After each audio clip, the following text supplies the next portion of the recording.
Another common mistake after we've employed family members is the lack of planning, the lack of clarity.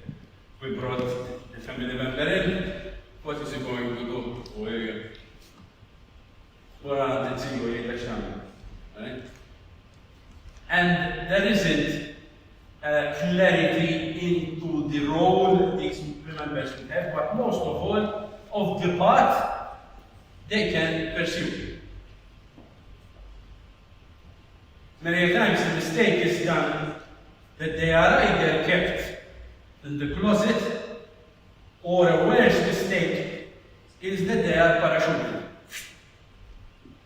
Head of marketing, because he's very good on online, on social media now. He posts every day. Head of IT, he's always playing with computers. Right?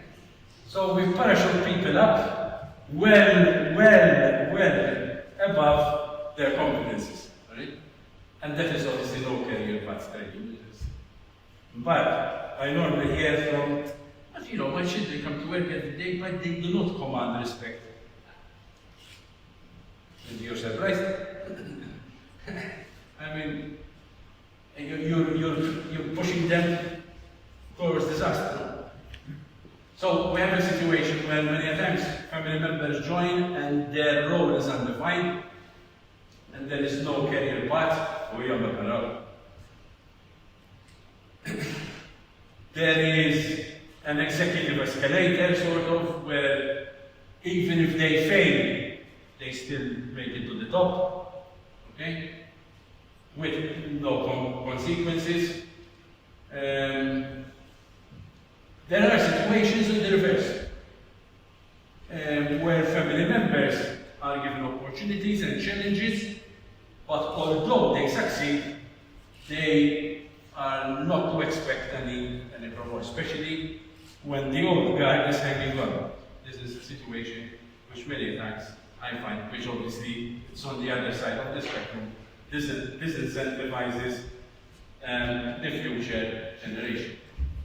Feedback. Feedback is key. So not only do we have to filter who from the family members we bring in, not only do we have to plan their career and their path, but as we go along, we have to give them feedback. We cannot ignore people. We cannot ignore not even normal employees, let alone family members. We find family businesses that treat family members according to the normal policy of the business, and so they will give it the same feedback, the same review, performance standards that is given to other employees. There are businesses who are supplementing. If you believe and you're training certain family members to move ahead, such family members are given additional feedback and many times even training opportunities. Some of them are even put to the spot even more, given more difficult challenges to see if they are able to overcome them and demonstrate their method. Okay? I was saying to Rachel about a family business with my client, when his children decided to join the business. He decided that there was a big problem in the stores and logistics, and he threw them in the deep end. Go and sort it out. If you manage to sort it out and you stay here, you don't come up and throw your hands up in the air and say, I can't do anything about it, then we'll discuss about your future. Let's approve yourself policy. The worst policy of all is culture. No feedback, failure is tolerated, and whatever happens, I know I'm going to end up as CEO. Okay? With no experience, no idea that this position has to be gained, okay? And many times ends up, especially if you're sitting on a big business, in situations, some of which we read on tabloids or TV. And we're speaking about family, and we're speaking about business, and I could not think of a better classical film to get quotes from than The Godfather. Now, obviously, yes, the business wasn't really, but it was business and it was family, okay? Just the same. And then one of The Godfather 1, which I think is the best out of all of them, is when Don Vito Corleone is speaking with another mafia boss, and he is trying to be convinced that besides the normal illicit trade, he should now get involved in drug trafficking. And he was not convinced about it. He said, listen, I know I'm a bad guy, I did a lot of trafficking of things, but drugs is too much. Drugs kills people, kills youth, and I know there is millions involved in it, but I'm not that bad. I will not get involved in it. And as discussion was happening between Don Vito Corleone and the other mafia boss, Don Vito Corleone's children kept interjecting because they were more in agreement with the counterpart than with their father. And he speaks about, and he says this sentence. You see, he tells him, the other mafia boss, I have a central weakness for my children, and I spoil them. As you can see, they talk when they should listen. Coddling. Please, please, please, do not coddle your children. The bigger the business, the bigger the price, the less the coddling has to be. Okay? And here I have listed a number of 6 questions. These do not come in any university book. This comes from experience, right? Which I always ask when we're speaking about transition to the old guard. Has the family member you are speaking about in the future always exclusively, you see this is a recurring theme, work for the family business? Have they also always reported within the parents' span of control? They even never reported to an outsider working in the company?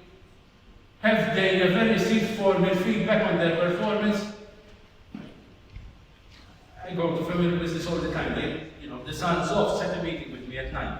I'm there at 9, 9:30, start up. I go, I'm just going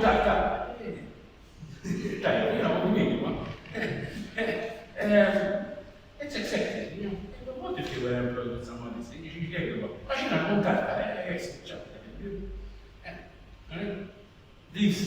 you start reading these things, okay? Is the family member paid significantly above the market compensation rates? And this debate tied to any performance. Coddling. Have they been promoted beyond their capabilities? And obviously, is the behavior, as per example I just gave you, outside the boundaries of what is acceptable?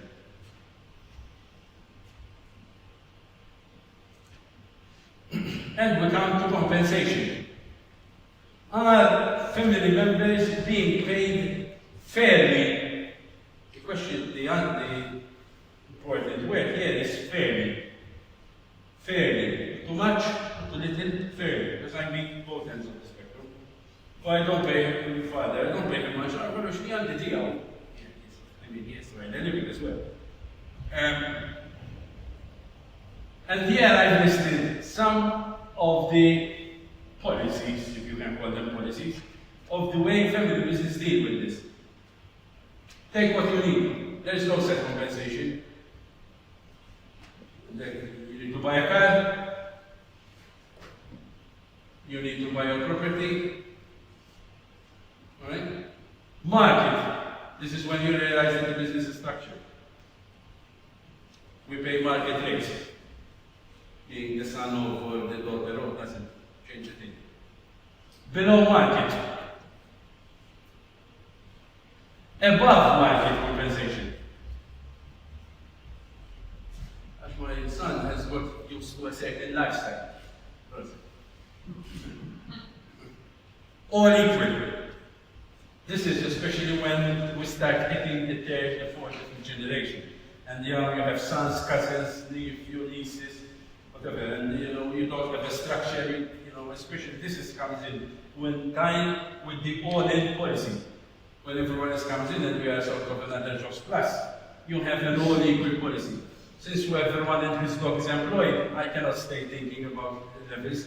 Well, everyone gets the same wage, notwithstanding what contribution you give. And the exit part for employees. This is very much linked with the performance. If you are performance driven, if there is feedback being given, then obviously feedback means that things can go south. And if things go south, we have to prepare how to handle things can go south. And so if there is someone of the family members who is constantly underperforming or misbehaving or stealing, because it happens, they need to be asked to leave. And how will we handle that? However, if they are performing and they are moving ahead, we need to plan their exit from their present role to move up the level. Because if they are performing, we don't want to lose them. They might find out what their end of employment if we are not taking care of them. We need to make sure that we give them a suitable role. Just like all other people. We need to move away from the job for life situation. Normally when you find family members are in the mindset that, especially second, third, fourth generation, have a job for life, fail to realize that that is the best way of making sure that the business does not remain for life. So you have a job life in the business that is running south. And all to the top.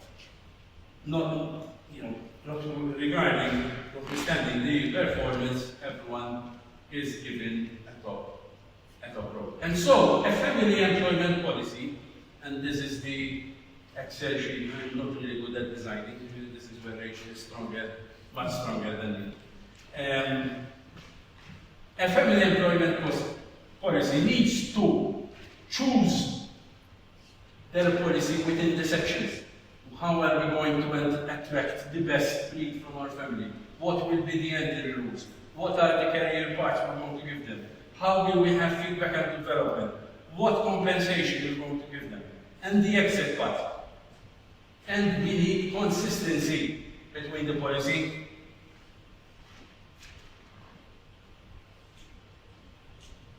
We cannot have a system based on silos and think that the career path can be accelerated, because we have to solve that problem. And this is what a family employment policy needs to do. And that is why it's so central, because it really touches all areas of our business.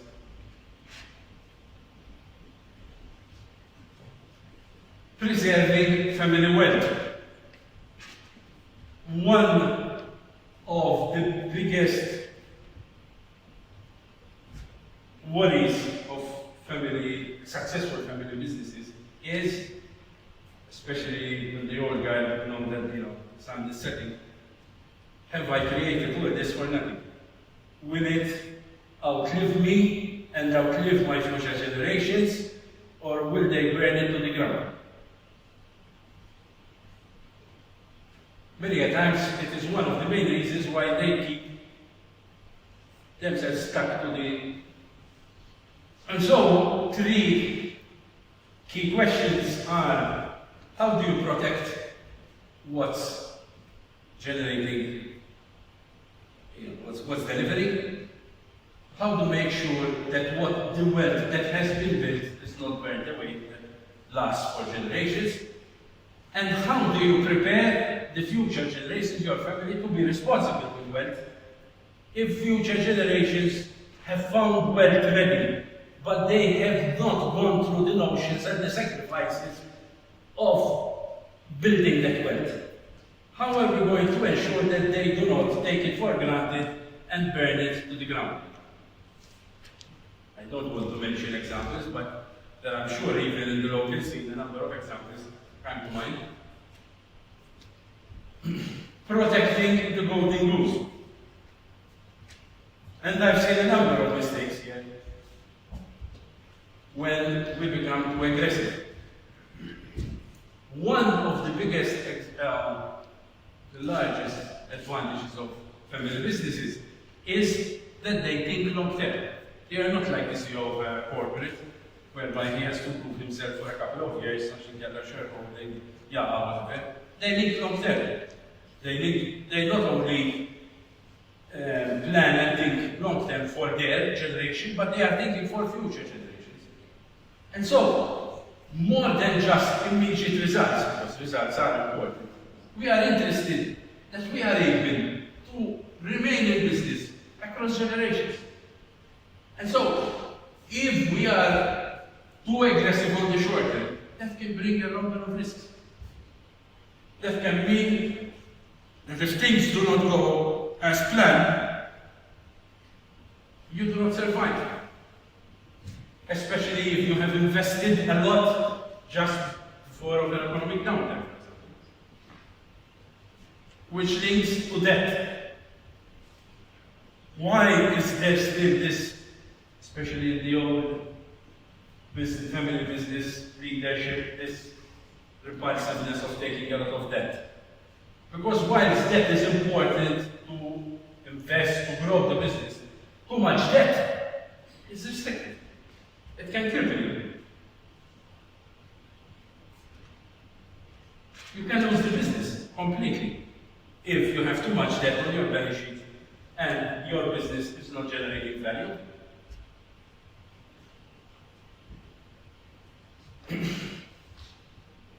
Building wealth that lasts generation is also about diversification, especially when the business grows. How can we make sure that rather than relying on a single company, which is part of a market, which like every market has its life cycle, we can remain in business even in various areas that in 10 years, 15 years, 20 years down the line, we are still in business.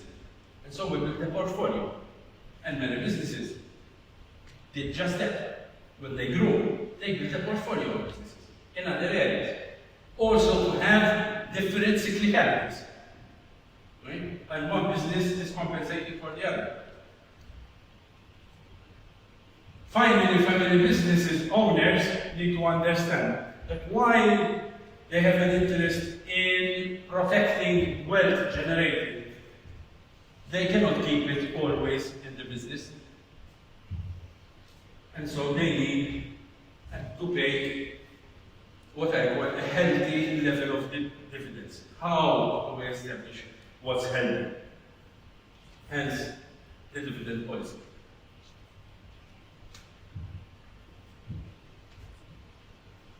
What principles are we going to use to make sure that we balance the interests of the business and who is from the family and the owner within the business and who is outside when it comes to payment of dividends?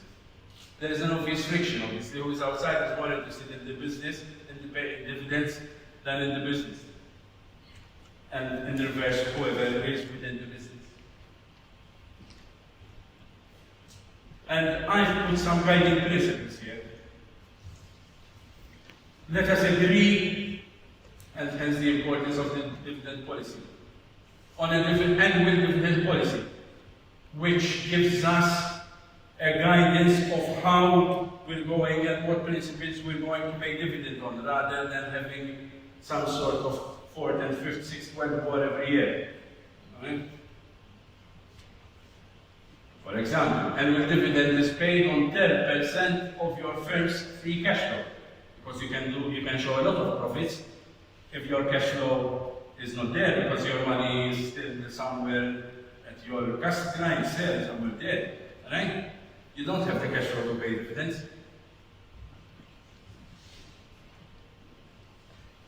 Let us make sure that the dividend policy, first and foremost, is taking care of the interests of the owners.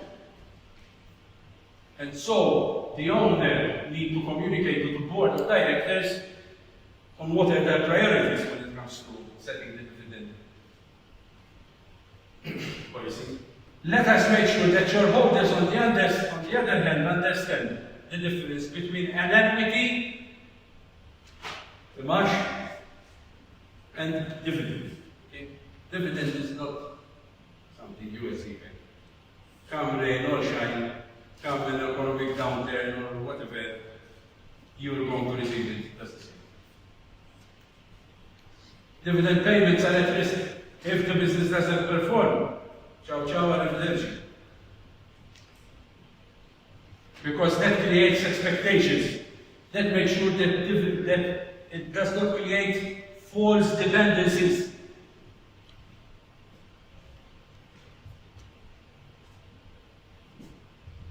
I've seen businesses that designed it to increase their debt to pay dividends. Unfortunately, I've seen it. And they were not taking that from banks, because obviously banks would not entertain that. So it makes the situation much worse. Verging on the limit.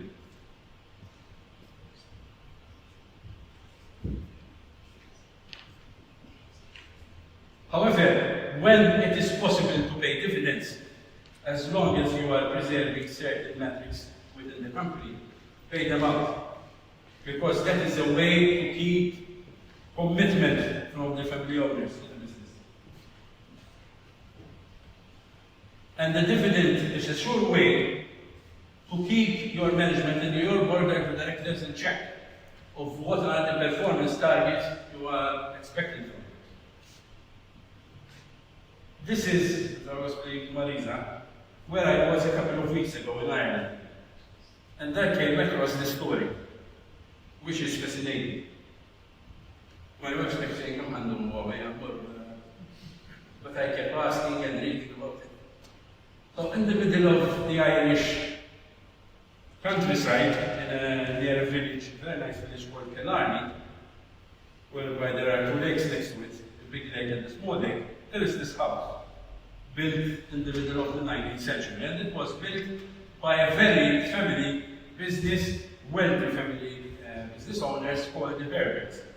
The Herberts were actually originally British, but until then the Ireland was, some sort of toy thing for the British, until, the Irish couldn't stand it anymore and they decided they'd had enough of it. And they were very wealthy because they had a number of coal mines and precious gem mines, both in the UK, outside of the UK, and in Ireland. Okay. And they, next to one of the mines in Ireland, they decided to build this house. Okay? And they built it and went to live there. And they were obviously being of British origin and whatever, although they settled in Ireland for a number of generations, they were very much pro-British in Ireland. And so much so that Queen Victoria herself decided to pay them a visit in August 1861. Now, for Queen Victoria, whoever is history maniac like me, 1861 is a very important year, and I will explain in a minute. She visits for a week or so there. In preparation for this visit, Queen Victoria is coming, she slept in that house, she slept on the lower floor here, just on the garden, because Queen Victoria was fixated with fire, right? So she wanted to be next to the exit, right? Sorry? She was fixated with fire, so she wanted to be next to the exit, so they did a bedroom downstairs for her and everything. But this thing, to house Victoria for a week, caused the family a bomb. They did all the ground, they bought new china, they even changed some of the personnel in the kitchen and new, timely,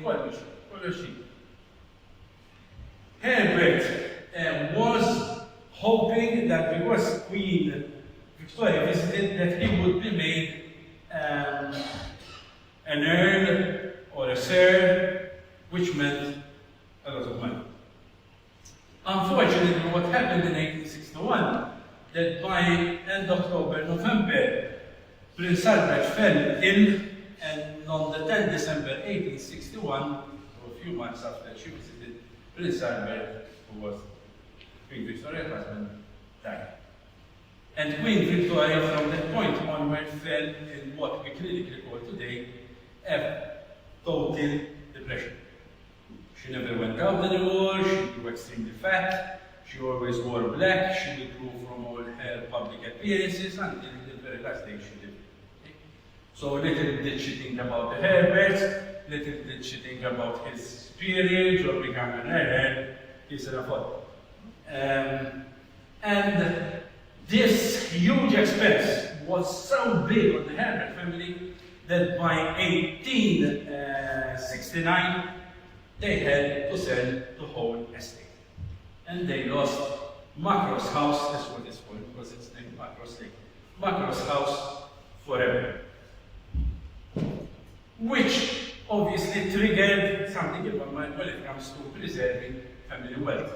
One wrong decision, to go through all the expense to house the Queen, okay? And you lose your estate. Which obviously puts the onus on family leaders on preparing your family to be responsible with your wealth. Expose your children that wealth was not delivered on this doorstep one bright Sunday morning. Expose them to what you had to go through. Expose them to the sacrifices, the risks taken. Expose them to what you still have to do every day to keep the business running. Because that is one of the best ways for your children to appreciate your business more than they appreciate your wealth.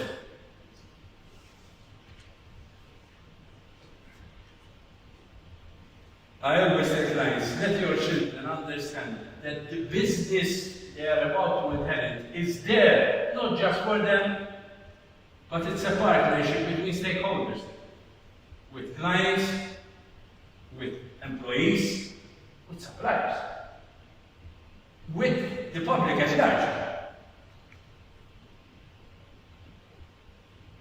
And so, we have to avoid having entitled kids. Kids that believe that their tenure of life, the wealth they are born to, is something that they are entitled to, like Prince Charles believes that he is entitled to become the new king. I hope the Queen will surprise him. We'll see.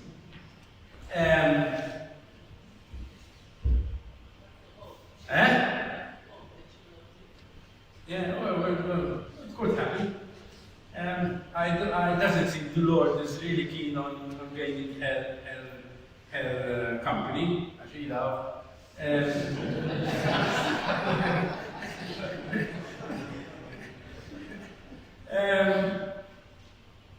and so, as a person who is still leading the company, is leading the family business, you have to give very important messages.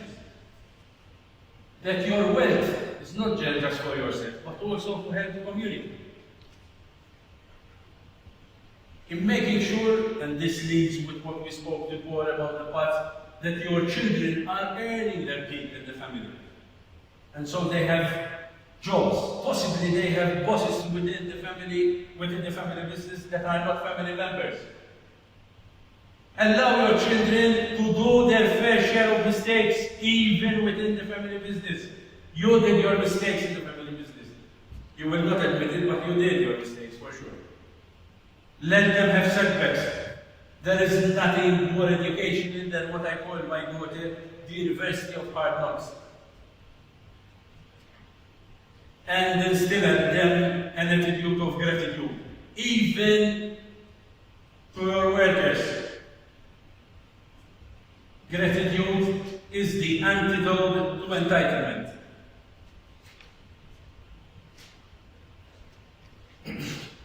Another big problem in family business.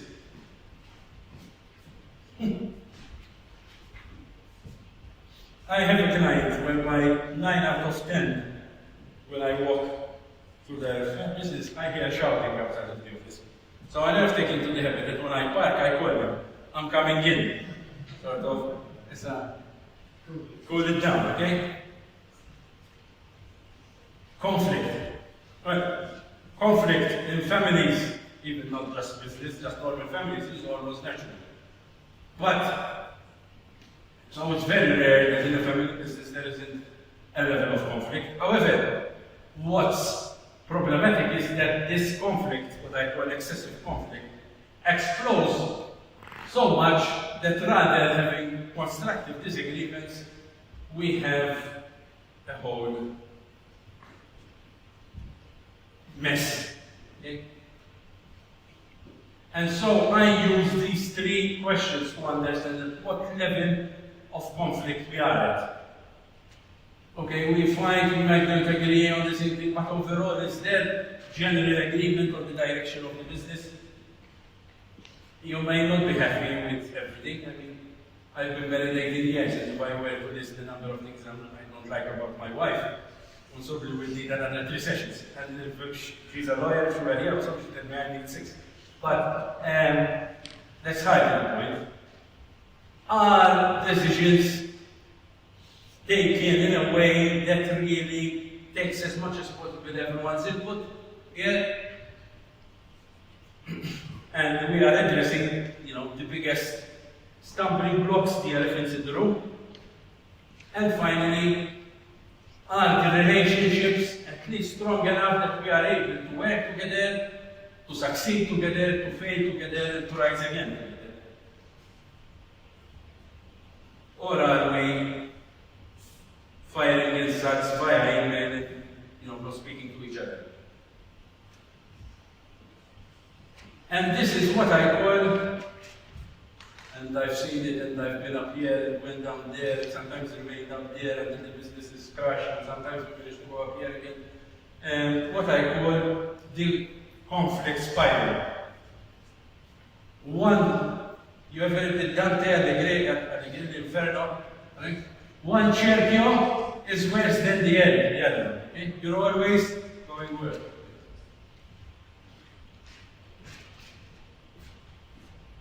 Obviously, the start is when we have diverse opinion, and worse, at core to those opinions, we have diverse interests.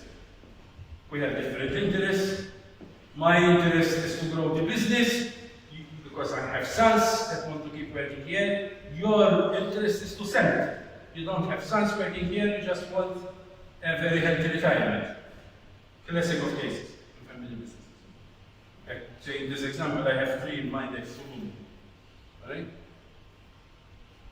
How are we going to come to find where is our common interest? And how are we going to realize that if we don't find some commonalities in our interest, the next choice is worse for everybody, because it's going to be total distraction. When they do not realize it, the divergence in interests keep on growing. There is divergence, for example, between members who are working in the business and others that are outside. For example, those employed in the business want to channel profits in growing business, while the owners outside want to pay higher dividends, blah, blah, blah. The thing grows, and now we have entrenched positions. The positions harden. Okay? The positions harden, they both try to play a zero-sum game. It's either my way or the highway. And we get what we call in conflict management, what is called positional bargaining. This is my position, you either come to my position, or there is no way out of it. This leads to a total communication breakdown. They do not speak to each other, and we start seeing all these, and many times this is where I start getting conflict. Right? So normally I do not get involved here. This is where I can do something about it. But suddenly I start receiving normally at 1 o'clock in the morning Bling! And you receive this email and it's because your grandfather, right? This is where, there is money. And then you get proxy wars. Everyone starts to build their own alliances, right? And whatever, and we start building alliances, and we build trenches like in the First World War, and many a times the alliances go beyond just family members, they also call outsiders, which makes it worse. So they call advisors, and this is where I come in. No, I tell them, I am advisor to the business, not to you. And someone has to defend this business whilst you are fighting amongst you. And they bring even worse employees into the fight, and suddenly we have employees of this shareholder and employee of that shareholder, and then obviously many a times where things get very bad, you have lawyers brought in, and that is where a full family war begins. You may think because we went through 1, 2, 3, 4, 5, 6, that this takes a lot of time. Not really. I mean, I've seen it go from 1 to 6 in a couple of weeks. It really doesn't mean it takes a lot of time. How can we avoid the conflict spiral? And then we will speak about how can we walk back up the spiral, if that's all possible. But prevention is better than cure, so let us try avoiding entering the conflict spiral. First of all, taking a step back. No one is forcing you to act or react immediately. Thinking before acting is advisable. Right? Don't answer emails when you're angry. Walk away from an explosive situation, because at the end of the day, if not for anyone, for yourself, it will likely come to bite you back in the ass with interest. So, make sure that everyone involved in the conflict understands that if this conflict is continues, it will most probably total collapse. And if total collapse happens, what you're fighting for is likely useless. And everyone will be a loser, which is normally what happens after there is a war and we've decided, normally war is finished. Because we've created so much mess that now we don't have more energy, more people to kill, and most of we've run out of finances. And we decided that basically, okay, someone won, but at the end of the day, we're all losers. Okay? And this is what happens in such wars. Take preventive measures. Let us make sure that when there are divergences of opinion, we spend enough time to address them rather than constantly shoving them under the carpet, which create problems.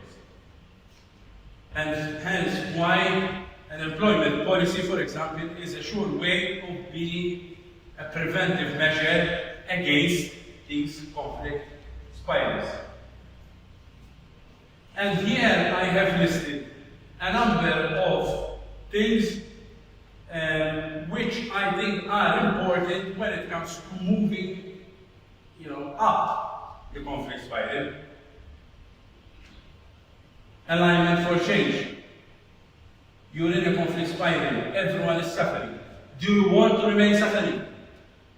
Isn't this suffering a motivation enough to move away from this and try to come to an agreement? Do we have to burn everything down to ashes until we agree on something? Putting all options on the table. There are options that would be unthinkable. We sell. Someone buys the other party. Let us put all options on the table. They could be divided the business so that we have different people taking care of different assets. Until we are then able to rebuild trust over time, many times across generations. And please get, I'm not saying this sort of promotional method, get outside help. as quickly as possible, not 5 minutes before the building collapses or after it collapses. The final part, the risk of losing the whole family business. And here I've decided to put up some red flags. Red flags when things, there is too much risk on the business that could possibly create a problem. When dividends never change, how can it be? Something is not telling. I mean, no business ever goes through a stable performance every year to die. When board meetings are of formality, board meeting are for more accounts, but it was senator.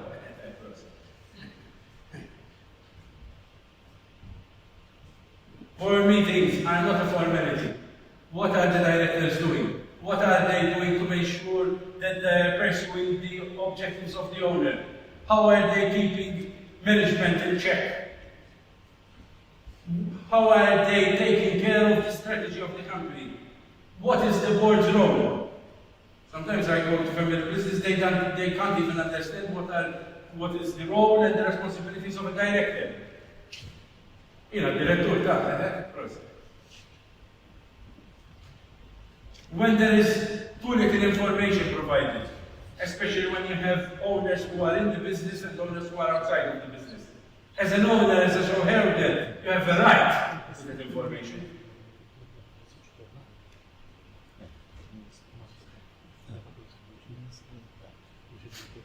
When someone like the CEO builds his own fiefdom, he is the only one that knows what's happening here. He's almost irreplaceable. It's good that you have people who are committed and whatever. But when people be very wary of people who make themselves irreplaceable.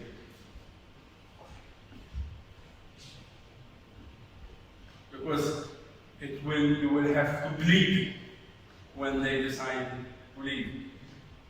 And when you have certain family members who are shut out of the business, when they start losing control of the business, it's either previous generations completely cut them out, or because there is a perception that the next generation do not have any talent. There is a balance that needs to be achieved. And if that balance is not achieved, it can, like when you bring in family members who are not talented, and that is a problem, the other extreme can be that the family business loses that business. And I decided to close today's section about the possibility of losing a family business, even in relation to what we're going through at the moment, and how family business need to respond to economic crisis. Because although we are islanders and we are very insular, I hope you are realizing that we are actually, with almost certainty, unless I don't know, we are allowed now, we are going to have to go through economic crisis. And one of the major risks, especially if people are always shuffling coal and no one is on the top deck realizing what's happening around us, is not having the tools in responding effectively to economic crisis. Because one of the beauties of a family business is that what happens in a family business depends exclusively on you, the family. There is no hierarchy. This is within your control. And here I've put some markers. How is the business designed? If push comes to shove in this crisis, which assets in the family business we are going to keep, and which assets we are ready to sell to save a bigger part. What are the circumstances when we would be ready to sell to outside advisors, to outside investors, if we need any capital, if the business is passing through enough cash? Should we consider and prepare ourselves for this eventuality. Decisions. How will decisions be taken? When, there is a nice breeze outside, the sun is shining and everything. You have all the luxury to take decisions over a drink. But when it's stormy, water is coming in, the deck is underwater every 2 minutes. You will fall on your structures. How are decisions being taken here? And so, what are your governance structures? Do you have the necessary forums? We spoke about governance structures in one of the sections and our lectures, and we spoke about the 4 rooms. The owner room, the management room, the board of directors room. Do you have them in place? How will we make major decisions during the storm? Who are we clear about who has the authority to make these decisions? Do we need to revisit our policies, our dividend policies, our family employment policies? Or do we need to set new policies for these circumstances? Our value. What values will guide us during this crisis? Is survival our primary goal? And so what are we ready to give up to achieve it? How will we make trade-offs? How do we prioritize the conflicting needs we will have during a crisis between paying suppliers, keeping customers, not losing employees? Are we ready to run the business at a loss for a number of years to keep our employees with us? Question mark.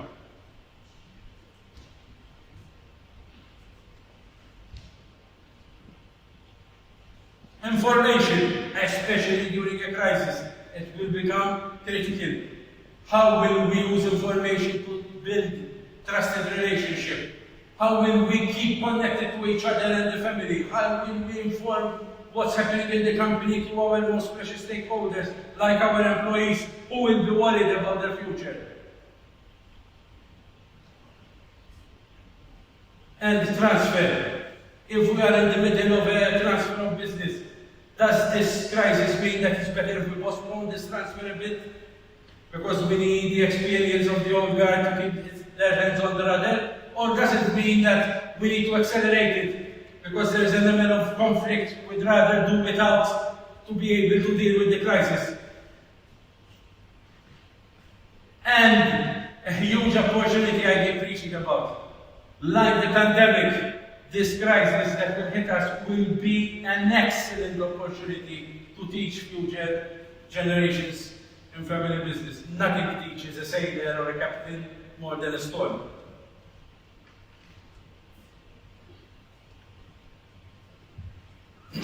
Which, and I want this to be the last, brings it all to leadership. We are, as a nation, we are not really brilliant at leadership.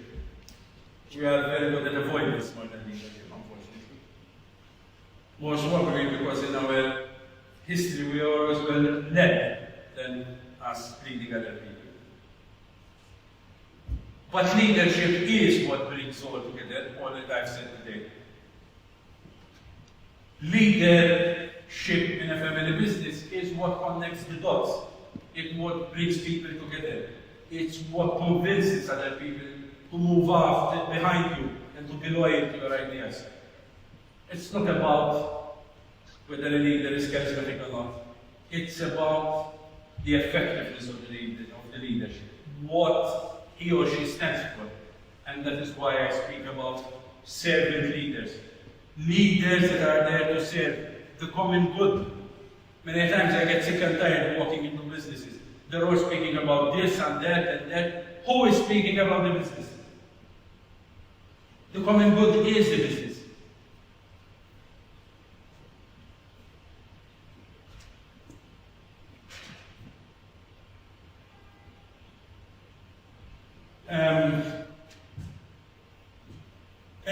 In these 7 sessions, I very much much to be practical in my approach rather than just theoretical. Because, to be honest, in today's world, you don't need to come for a speech to learn theory. Buy books, go on the internet, articles, they're already available. And you can do it at the comfort of your home rather than coming here to Valletta. But I tried as much as possible to bridge what I see, and this is what's the main motivating factor to do these sessions, on a daily basis, and bridge practice with theory. In an effort to pass on the message to family business that theory is not just something, there for the books. It is what will make or break your business. It is what will approve a loan application or an overdraft application with the bank or get refused by each and every bank. It's what will save the business in the most difficult of circumstances, or have your business go under when the economy is booming. Okay? And so I tried to bridge this gap. Beyond that, we've tried in an effort, thanks to Joe, Rachel, and many other people, to make sure that for each session we get interviews with family business owners. And today we will have just that for the next session. All right?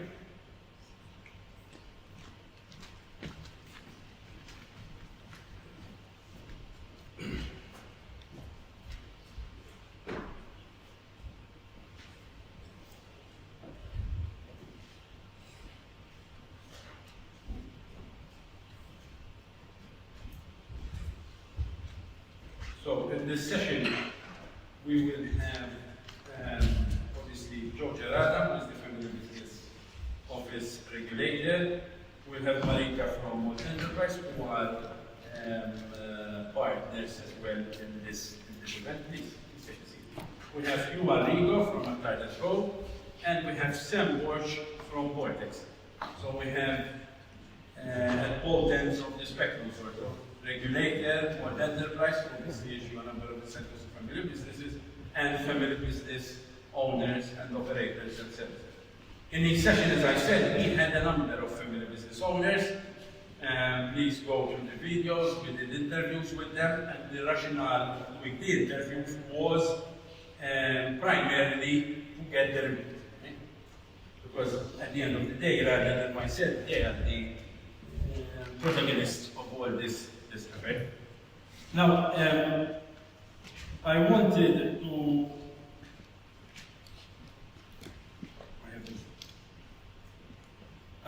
to ask you, first of all, I wanted to start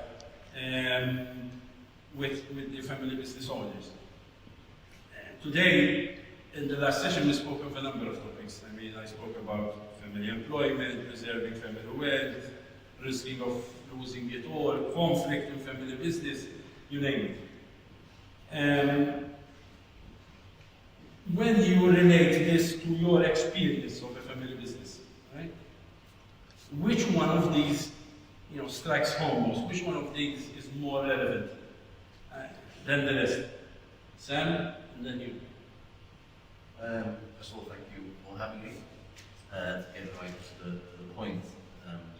Also having the list of third generation family member. I would say rather than simply categorizing the preservation of wealth, one obviously needs to safeguard it first. I'd like to take a bit of a growth mindset to that phrase too, so preserving and hopefully growing. And particularly as there's more complexity within the generational changes, is protecting against conflict within family members and setting in place structures. You use avoidance. One can actually, I think, if you put in place the right supply side policies for a family business, be able to optimize the performance of family members intergenerationally. A lot of people seem to think that family businesses, by their very nature, fail from the start. There are so many use cases of family businesses into their 30th generation. I mean, look at Ricasoli and Frescobaldi. I mean, these are all household names which have survived for over 500 years. So I would say those are the two key areas for me. You? Well, first and foremost, for me, Yes, business. first and foremost, thank you very much for the opportunity and the president and I was fortunate, as you said, to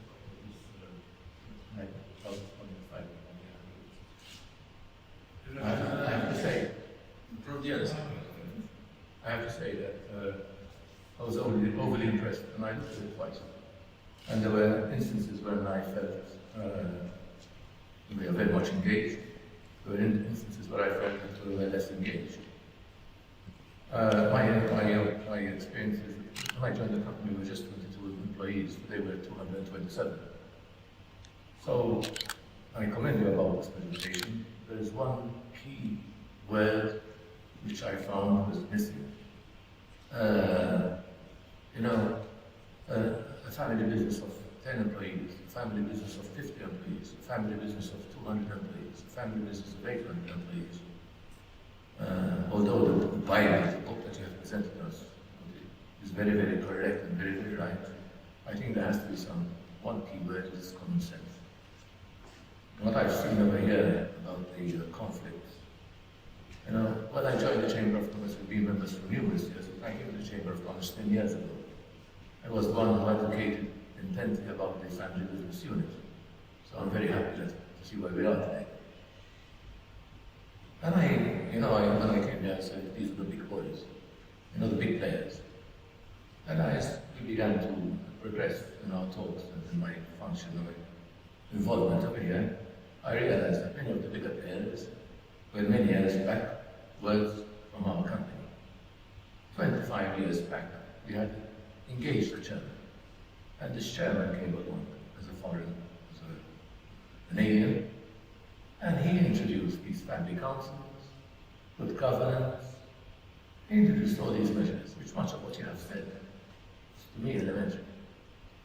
And when I look back, I can think of instances, schoolmates of mine, who have run their business to the ground. And it's because of extravagance, it's because of the arrogance that you mentioned yourself. So, on the one hand, I feel that Malta is improving the family businesses. There is an awareness. When you come back and you say, because you're the director, I have always felt a huge responsibility. Being a cousin, being an employee, being a director, being an employer, being a shareholder. You've stayed on certain issues like what happens with family members. Should you appoint a leader at the top? One of your captions was, it's always better to have a family member at the top. Yes or no? We are 227 employees. There are only 4 family members. So, and I think,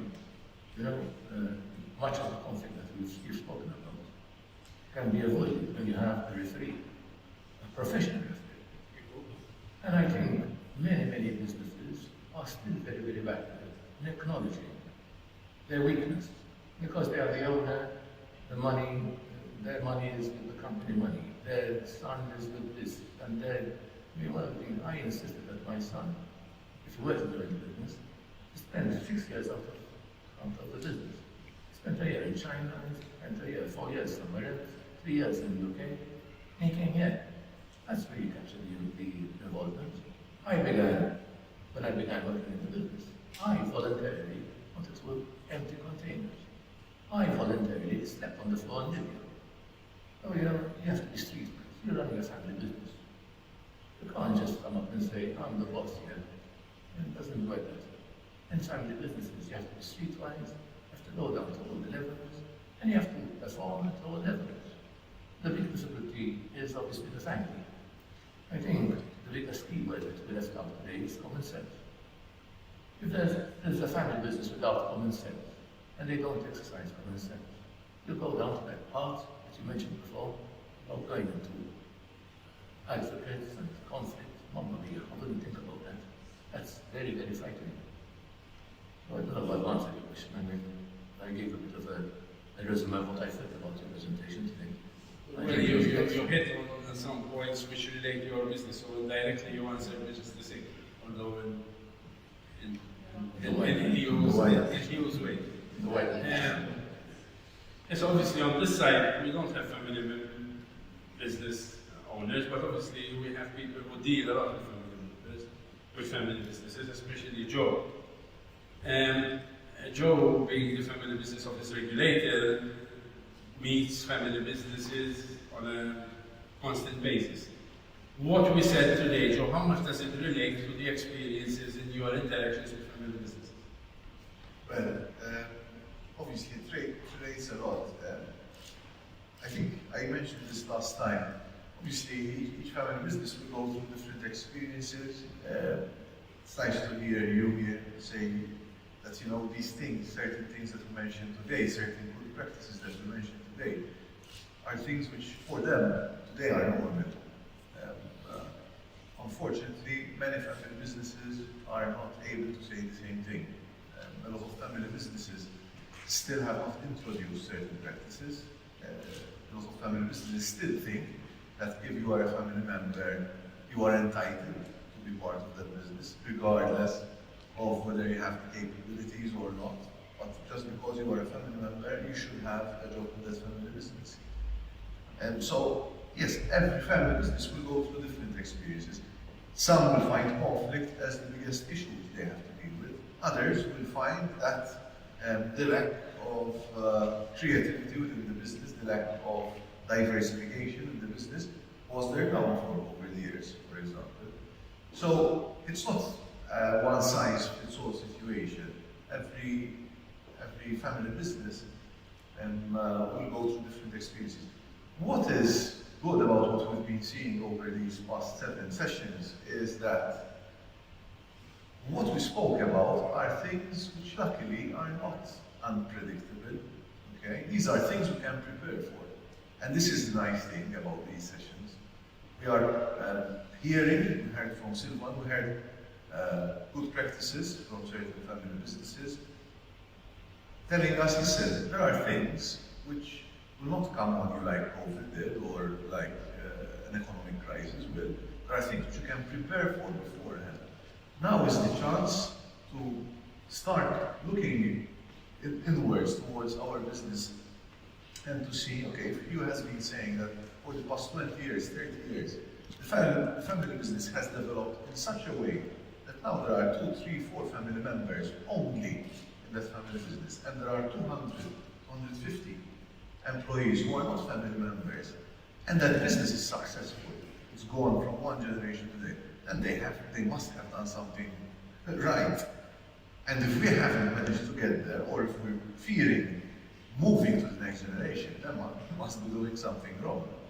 And so I think that, as I was saying, obviously you will not experience all of the things that we have been seeing, or perhaps you will experience them to a different extent. But we need to look inside, we need to do an exercise in a family business and see, okay, where have I gone wrong? What is it that I'm not doing correctly? Or perhaps, as Silva said, where am I not criticizing enough? Where am I not being critical enough of the members of my own family? Am I doing them a disservice by not being critical? I'm sure you are. You're doing them a disservice, because if the business fails, you have to think about where those people are going to end up. If you're going to have to leave the family business to go and work for someone else, what are your capabilities? What is the experience you have gained? What can you offer to another business which is not your family business? I think all these issues are things we need to sit down and reflect upon. And as I said, obviously, we won't see the full picture, within a week, within 2 weeks. But we'll have to really analyze the situation and see what we need to do better so that we can bring the business forward. Monica, business first, synonymous with business first. I'm sure, business first deals with family business on a recurrent basis, and not only just family business while in the startup phase, but at various junctures of their history. What's your experience with family businesses and business first? Well, as you said, we deal with micro enterprises most of the time, and most of them are family businesses. There are the ones that are very structured, and what you said, which is relevant to any business, even to an organization like Business First. What you talked about, HR is relevant, across the board. But they're very structured, and then you have others which are really unstructured, especially since we are passing through a boom period. Also, Much anything goes, but probably even if my mother opened a business, she would have been successful. But all of a sudden now, you have to plan. For example, when they come, usually typically, I want a fantasy. Why? Business plan. We need a business plan. Of course we need a business plan. we try to get them into thinking like, I mean, Marisa's on our porch, so she knows how difficult it is to get a factory and even all our incentives. So we sit, it's government money, yeah? We sit with them, especially the ones that want to grow and want to expand or diversify. We explain to them the incentives, not just ours, because the advantage of Business First, although we're part of multi-enterprise, we're a service.gov, so we offer a host of government services. But basically, getting them into the business planning mood is usually the most challenging part of our business. Right? We want to help you, but you have to help us by explaining to us why you want to grow, where you want to go, what is your strategy. Like you, I see hundreds every week. These people in the board, Marisa being one of them, has to decide whether to give this grant or this factory to A or to B. The most structured, the one that they have to convince us that we should help them. So I think getting them into the business planning mode is very important. Okay. This last question is a generic question for everyone. So in the last section, I spoke about some pointers, let's call them pointers, about the economic crisis and how businesses should be prepared for it. Now, under the term family businesses, as businesses is a very wide terminology. You have someone who employs 500, 600 people is a family business, and someone who is a micro company and employs a few souls is a family business. However, I always feel that there are some common principles, and those principles are what will, at one point in time, a company that today employs 500 had started from a few souls. When I spoke about those principles, decision-making principles, information sharing principles, structure principles, financing, what assets we want to keep, what will we value most in a crisis. Which do you believe, considering the inflationary period and the nature of the crisis we are facing, is the most important one? I am the big two. Value. Although, every one of the issues you mentioned are all very important. You can't drive a car without the wheel, without the steering wheel, without the brakes. So the question is a bit cruel, because every aspect is important. I think I would start off with value. What I would like to add a point upon what Joe was saying, going back to family businesses, I'm a firm believer. Leaders are born. You can't become a leader. You're not made a leader. Leaders are not made. They are born leaders. Now, because you're a family member, it doesn't mean you're a leader. And there's another issue of information. It doesn't mean that our family members are not leaders, but they had happened to become a pharmacist, or they wanted to become a lawyer and join a law firm. So you have to let your child do what you want. You can't force your child like a sheep into a fold and say, you're going to take care of this business. She doesn't want to do it. Maybe she doesn't want to do it. My daughter became an architect. And after she became an architect, she said, I will become a teacher. So I taught 7 years tax. Everyone's paid tax for my daughter to become an architect and engineer. And when she became an architect, I'm a real estate teacher. So you have to embrace your profession. When they come, I tell them, you're not embracing the profession, you're not embracing your career. You're not fit for this role, whether it's a family member or not a family member. You have to do what you enjoy doing. If you're not enjoying what you're doing, it applies to both a family member and not a family member. You have to enjoy what you're doing. It's not the creation that said the father sits on the chair and says, come in and draw. He doesn't want to do it. He wants to spend money, he wants to enjoy himself, he wants to go into something else. Let him do it. So there is a fundamental mistake. And the perception that a non-family member, the alien is the thief or the alien, I disagree with entirely. There are very responsible people, there are people who can perform, they can deliver. And obviously there are family members as well who can deliver as well. But it doesn't mean that from a selection pool of 20, and out there's 300,000 people. Maybe better. I mean, my take on this is very, very strong. I feel that, you know, and if you want to see growth, you look at other passions, and you want to internationalize. You look, it can't be that the competence comes away from the family. Nice fashions, I mean, it just doesn't happen. It's limited. You have a limited pool. So, narrow-minded, when you look at people or organizations that insist on contain and privatize, it's very, very secular private. In my opinion, it's interesting. When you bring in competence which is alien, you can never link it them, let's face it, there are even instances where they have been, not on the whole, and there are a bunch of very good people. They want to engage with you, and you want to engage with them. So I'm not saying they're against family members, I strongly feel. And there were instances where the shareholders and managers and directors, a cousin, I had to take tough decisions. I did take tough decisions. I mean, who knows me over here? Not much there, I mean, permanent. And that's the way it has to be. And I would treat one member like a family and one family the same. And that's how it has to be. I mean, and I would think that they treat me the same way. You cannot do she should do. Sam.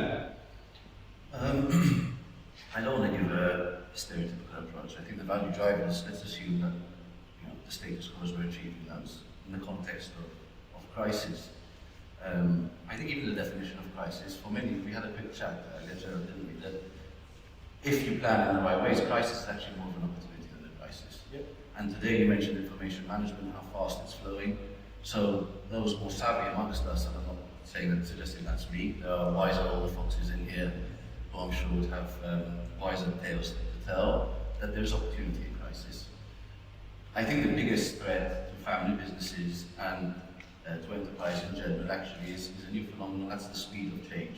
Yep. If we look at this great convergence of technology, particularly 5G, IoT, quantum computing, everything converging at once, everything is happening so much faster. And I think something which was missing there was agility, the ability to really adapt fast, spot new opportunities, and metamorphosize continuously.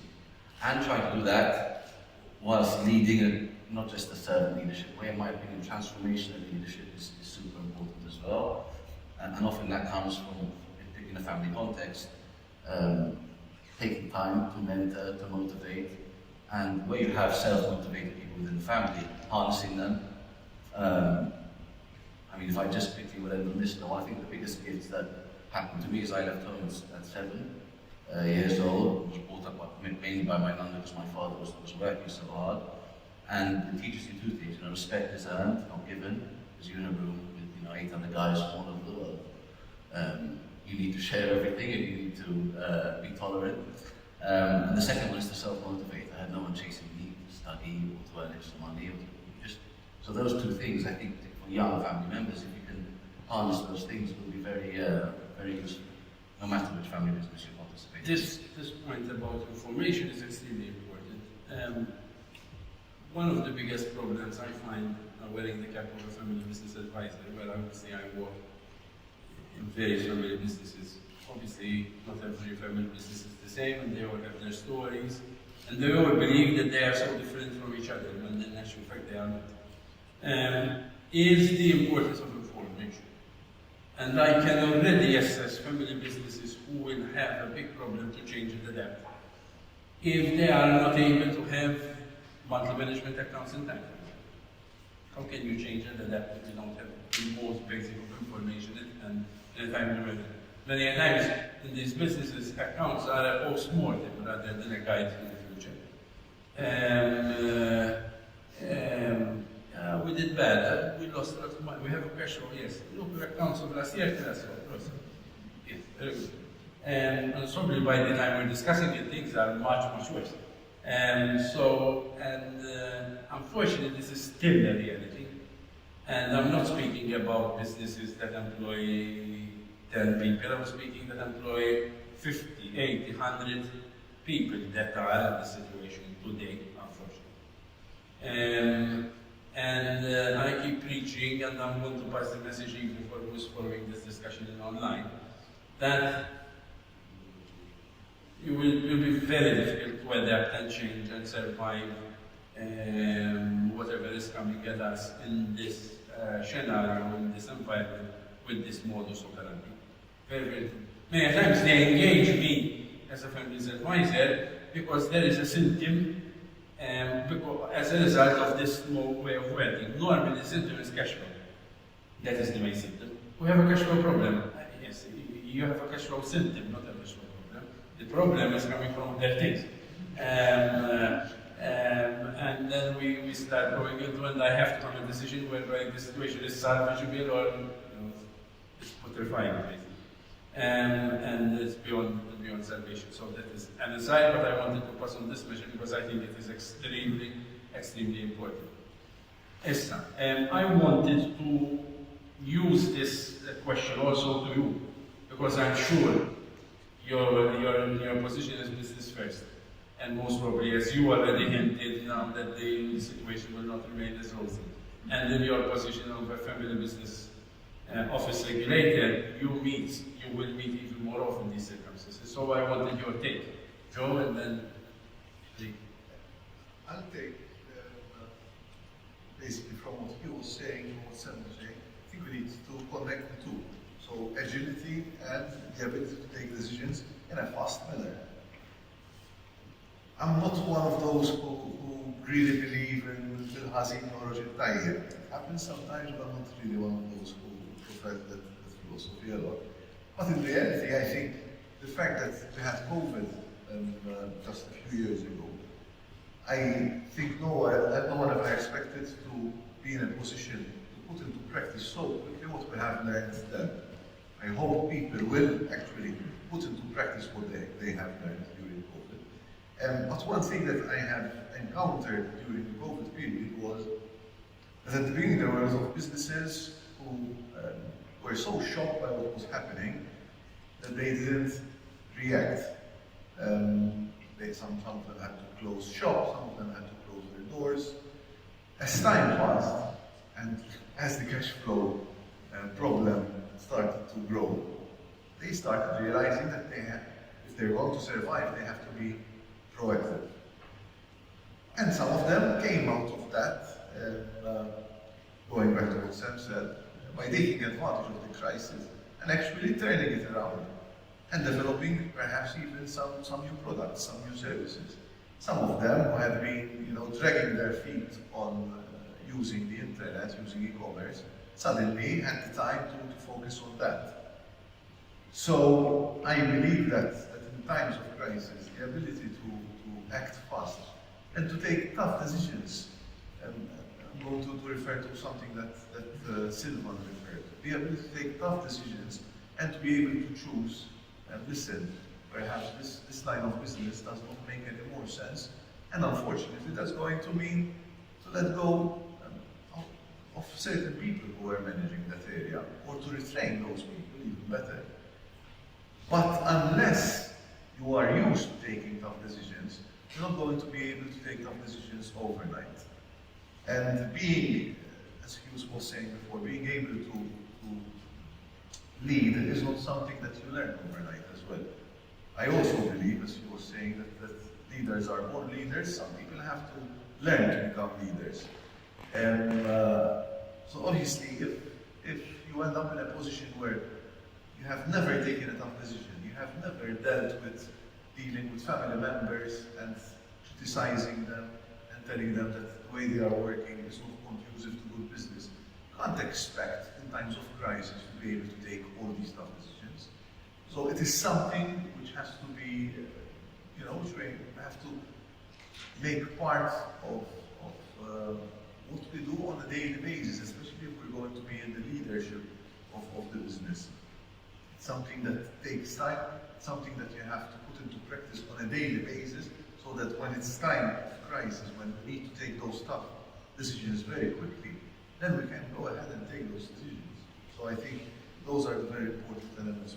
I was flipping through the presentation because in the sending back and forth the presentation to Rachel and Mel, the last slide got lost. And the last slide was the second quote from Godfather 1, where Don Vito Corleone tells this, and your biggest problem you will have is, and you are in a ton of problems, if everyone starts liking you. If everyone starts liking you, you have a lot of problems.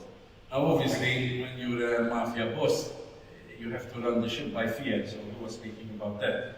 But when you're running a family business, we're not speaking about fear, we're speaking about discipline, all right?